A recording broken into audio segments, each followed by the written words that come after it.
Hey everyone, welcome to a new episode of What If. Today's video, I'm going to be doing a request I got from my good buddy SR Striker, who requested I do What If the Green Goblin Survived Spider-Man 2002. So let's get into it.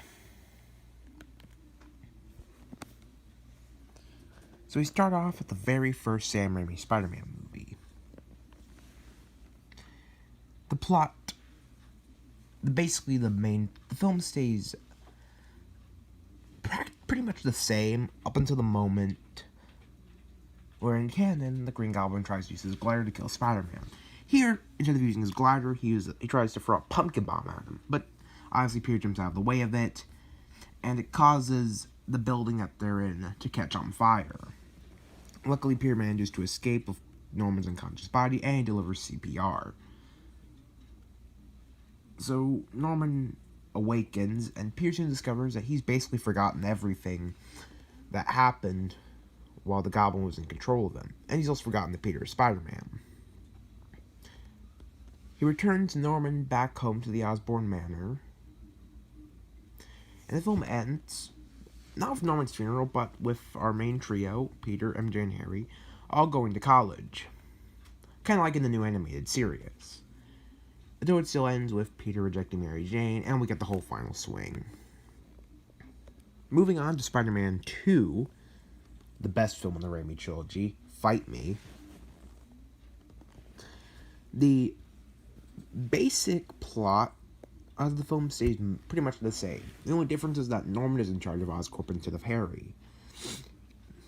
And there's no conflict with Harry and Peter.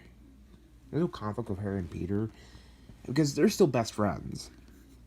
Though Harry kind of starts to become suspicious of Peter in this film, planting the seeds for him discovering that Peter is Spider-Man.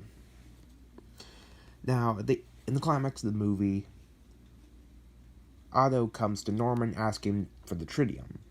And while Norman refuses to give him the tritium, the Goblin actually reemerges and takes over and tells Otto that he'll give him the tritium if he brings in Spider-Man. So Otto does. So Goblin gives Otto the tritium and prepares to kill Spider-Man.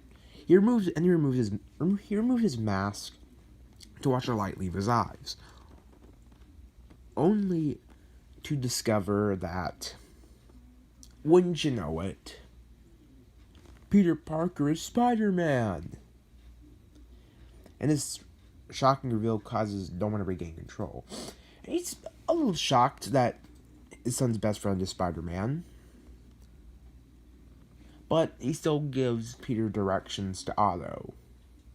And the film ends with saying Otto sacrificing his life to stop his machine, Peter and MJ becoming a couple.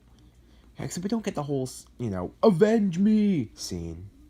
Instead, we see the Goblin once again appearing in Norman's mirror, telling him that now is their chance to get revenge on Spider-Man. And this leads us over to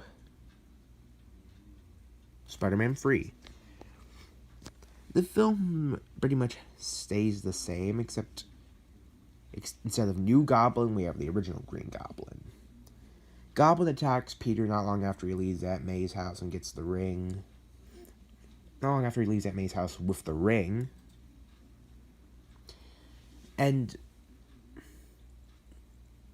while Goblin really does try to kill Peter, he ends up being knocked out by a pipe, once again forgetting everything. So Peter believes he has nothing to worry about.